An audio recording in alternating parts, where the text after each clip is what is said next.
Halo semuanya, salam sejahtera bagi kita semua. Sebelumnya, saya ingin memperkenalkan diri saya terlebih dahulu. Perkenalkan, nama saya Clarita Magaria Stumea. Saya mahasiswi Stiket Hantu Pekanbaru, jurusan Kesehatan Masyarakat, semester 5 peminatan K3. Untuk memenuhi penugasan tugas mata kuliah penyakit akibat kerja, di sini saya diberikan tugas untuk memaparkan dan menjelaskan mengenai COVID-19. Siapa sih yang nggak tahu COVID-19 yang sedang mewabah besar di Indonesia sekarang ini dan bahkan di dunia saat ini? Nah, di sini saya akan merangkum sebagian apa yang saya bisa sampaikan kepada teman-teman semua, semoga bermakna. Nah, sebelumnya saya ingin membagi-bagi bagian-bagiannya dulu. Pertama, saya ingin menjelaskan mengenai latar belakang. Sebelumnya saya ingin menjelaskan pertama kali mengenai fenomena di tempat kerja terkait dengan COVID-19, dan kedua saya ingin menjelaskan tentang definisi dan bagian kedua saya ingin menjelaskan mengenai penyakitnya sendiri, yaitu terdiri dari definisi, penyebab, mekanisme terjadinya atau penularan, pekerja yang beresiko, dan jumlah data yang terkait dengan COVID-19 di Indonesia saat ini. Dan juga saya ingin menjelaskan mengenai diagnosis dan pengendalian mencakup 3 hal, yaitu pengendalian, pencegahan, dan juga pengobatan. Sebelumnya di sini saya ingin menjelaskan terlebih dahulu latar belakang dan fenomena di tempat kerja. Nah, seperti yang kita ketahui bahwa di Indonesia, bukan di Indonesia saja, bahkan di dunia, jumlah data terkait dengan penderita COVID-19 semakin besar setiap harinya dan bahkan semakin mewabah besar. Nah, ini sangat meresahkan bagi Indonesia sendiri dan bagi pemerintah dunia lainnya. Dan di sini saya ingin menjelaskan terkait dengan Indonesia sendiri. Di Indonesia, pemerintah telah melakukan kebijakan-kebijakan tertentu. Pertamanya, pada saat awal terjadinya COVID-19 di Indonesia pada awal tahun, yaitu Januari hingga akhir tahun, yaitu Januari akhir dengan awal Februari, pemerintah Indonesia telah melakukan kebijakan tidak boleh keluar dari rumah terkait dengan COVID-19 ini sendiri, karena pemerintah Indonesia sangat takut dengan penyebaran virus ini, karena virus ini sangat mematikan, teman-teman. Jadi jangan dianggap remeh ya. Sudah banyak kasus kematian terkait dengan virus ini, karena virus ini menyerang saluran pernafasan kita dan mengurangi pemasukan oksigen yang masuk ke dalam paru-paru kita. Nah, terkait dengan peristiwa tersebut yang semakin mewabah besar dan semakin banyak datanya setiap harinya, maka di sini saya akan menjelaskan tentang COVID-19 ini sendiri. Pertama, definisi COVID-19. Seperti yang kita tahu, COVID-19 itu adalah penyakit menular yang disebabkan oleh virus corona yang menyerang biasanya pada hewan, namun sekarang bisa menyerang pada manusia dan ditemukan pada tahun 2019. Makanya namanya COVID-19. Jadi penyakit ini menyerang saluran pernafasan kita, seperti yang saya katakan tadi, dia menyerang saluran pernafasan kita dan mengurangi pemasukan oksigen dalam tubuh kita. Seperti kita tahu, oksigen itu sangat penting bagi tubuh kita. Nah, biasanya bangsa coronavirus ini dia menyerang hewan, teman-teman. Namun tidak tahu kenapa dilakukan penelitian, rupanya bangsa coronavirus ini dapat menyerang manusia dan dapat ditularkan ke manusia lainnya. Penyebabnya, infeksi virus corona atau COVID-19 disebabkan oleh coronavirus, yaitu kelompok virus yang menginfeksi sistem pernapasan. Pada sebagian besar kasus, coronavirus hanya menyebabkan infeksi pernapasan ringan sampai sedang seperti flu. Akan tetapi, virus ini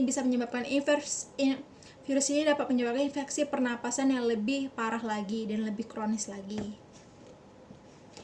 Seseorang dapat tertular virus corona terkait dengan 3 hal: tidak sengaja menghirup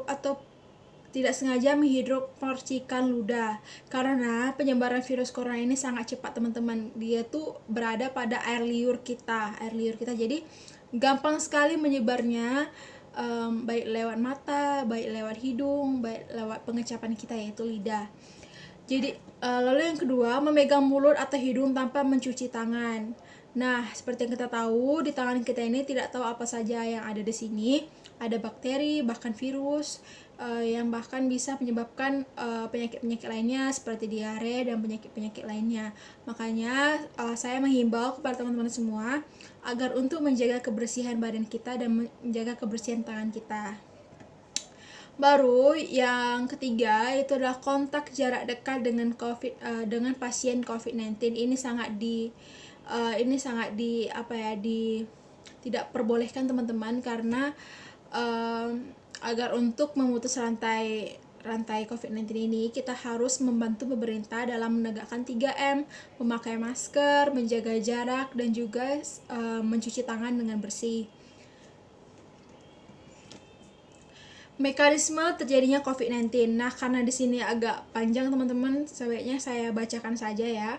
Saat virus ini berkembang, mereka mulai menginfeksi sel-sel di sekitarnya. Gejalanya biasanya mulai terasa di belakang tenggorokan, berupa rasa nyeri tenggorokan dan batuk kering. Lalu virus ini dengan cepat merambat masuk ke saluran pangkal paru-paru hingga masuk ke paru-paru. Proses ini merusak jaringan pada paru-paru, membuat jaringan ini membengkak sehingga lebih sulit bagi paru-paru untuk memasok oksigen dan menyalurkan keluar karbon dioksida. Seperti yang kita tahu bahwa di tubuh kita ini kita menghirup oksigen dan mengeluarkan karbon dioksida, guys. Jadi kerugian yang kita dapatkan jika kita memiliki virus ini dalam tubuh kita yaitu kurangnya pasokan oksigen dari dalam tubuh yang menyebabkan sistem di dalam tubuh kurang berjalan dengan baik. Pergerakan virus di paru-paru. Virus sepertinya mulai bergerak dari wilayah paru-paru, pinggiran kedua belah paru-paru, dan mungkin butuh waktu untuk naik ke saluran pernapasan atas, trakea, dan pusat pernapasan lainnya. Pola ini membantu menjelaskan kenapa di Wuhan banyak kasus yang tidak diidentifikasi pada awalnya, karena gejala-gejala yang ditimbulkan oleh coronavirus ini sama kayak kita mau terkena flu. Dia tuh awalnya demam, flu, batuk, baik itu batuk kering ataupun batuk dahak, baru sesak di sini. Tapi sekarang sudah ada gejala-gejala baru seperti pengecapan yang kurang terasa, baru penciuman juga kurang peka gitu, guys. Nah, baru saya ingin menjelaskan karakteristik pekerjaan yang sangat berisiko terpapar oleh COVID-19. Yang pertama adalah tenaga medis. Seperti yang kita tahu, tenaga medis dia langsung terpapar dengan orang yang menderita COVID-19, karena yang dapat menangani orang yang COVID-19 itu hanya orang tenaga medis yang bekerja di rumah sakit. Jadi mereka langsung terpapar. Jadi sebaiknya pemerintah menganjurkan mereka untuk menggunakan APD yang sangat lengkap dan sangat tebal untuk mencegah terjadinya penularan COVID-19 ini. Jadi kita doakan dan support mereka agar mereka selalu semangat dan selalu berjuang ya, guys.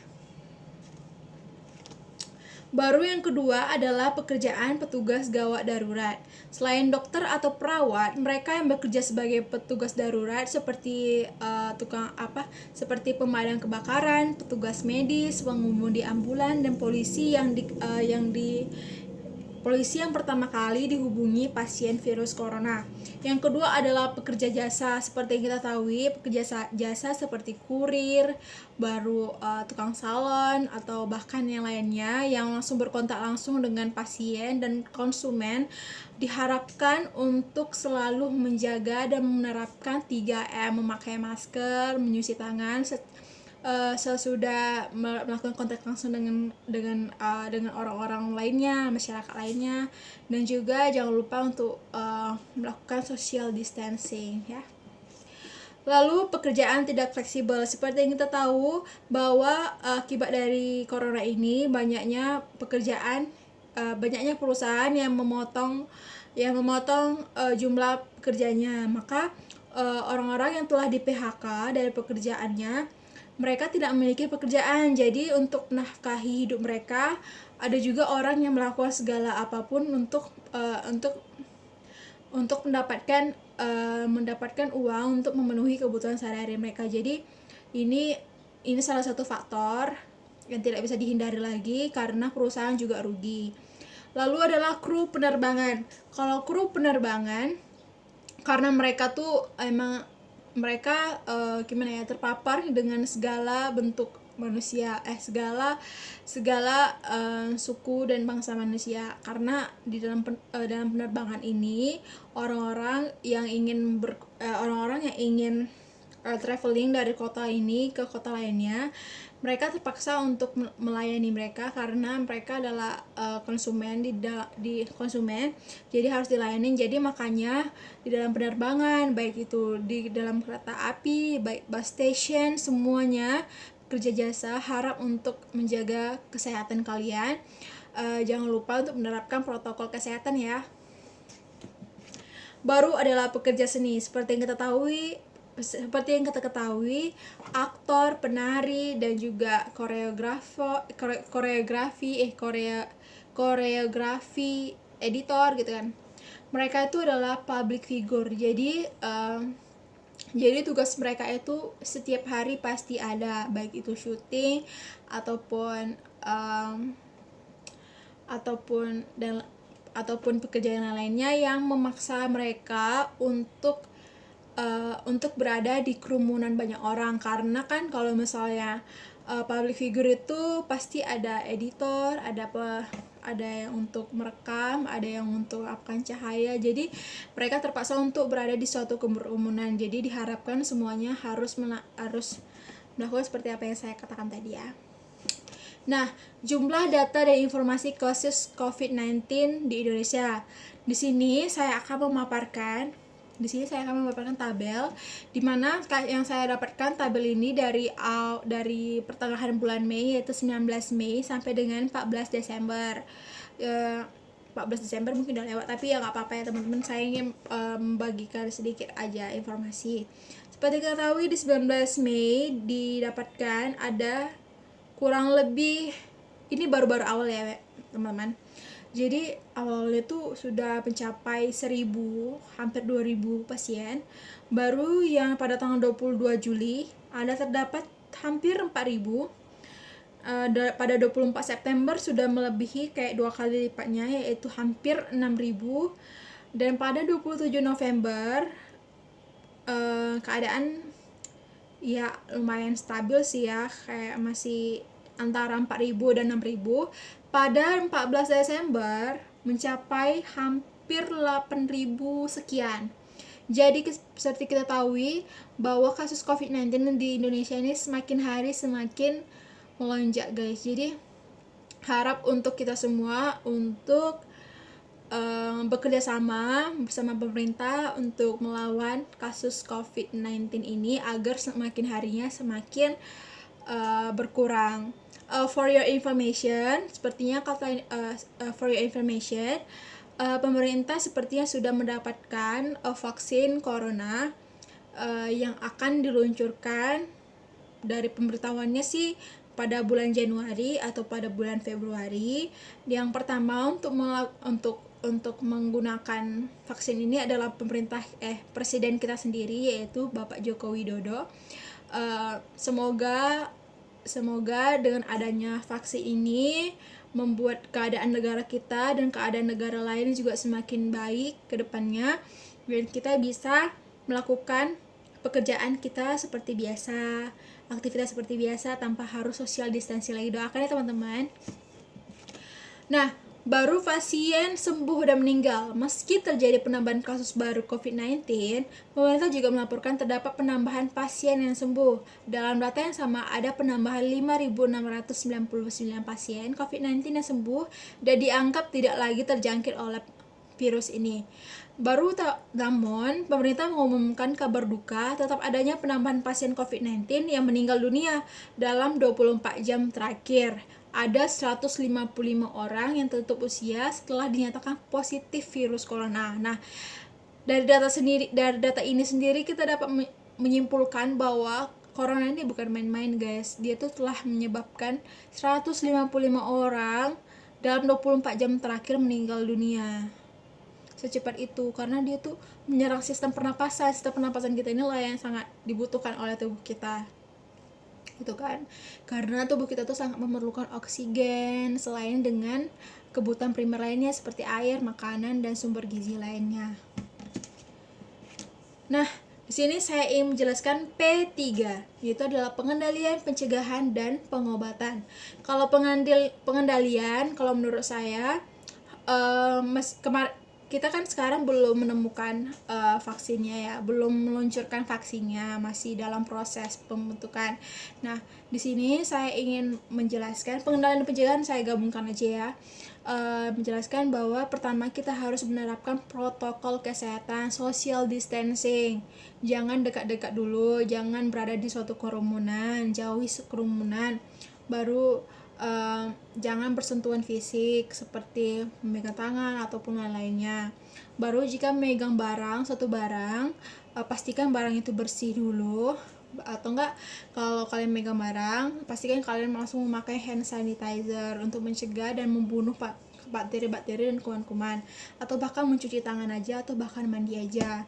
Baru jangan lupa kalau misalnya kalian keluar, jangan lupa untuk memakai masker, karena masker ini dan juga masker yang harus kalian gunakan itu harus sesuai standar nasional ya. Jangan memakai scuba, karena sudah diteliti bahwa scuba itu sangat sela-sela itu penyaringannya itu tidak cukup untuk menyaring virus corona. Jadi kalian harus memakai masker yang sesuai standarnya aja ya guys. Jauhi kerumunan juga dan jaga kesehatan kalian.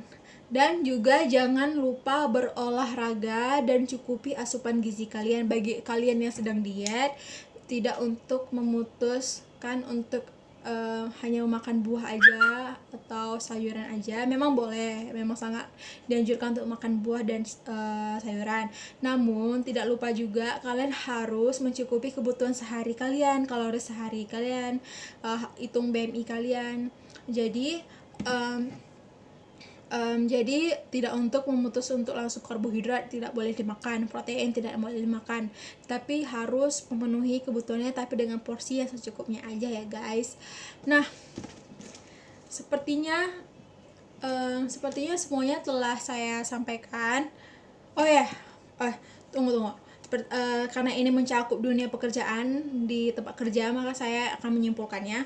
Mulai bekerja di kantor saat new normal. Sekarang kan kita udah new normal nih, normal yang baru. Jadi kemarin itu kan emang karantina di rumah, nggak boleh kemana-mana, nggak boleh keluar kota ataupun keluar daerah, nggak boleh.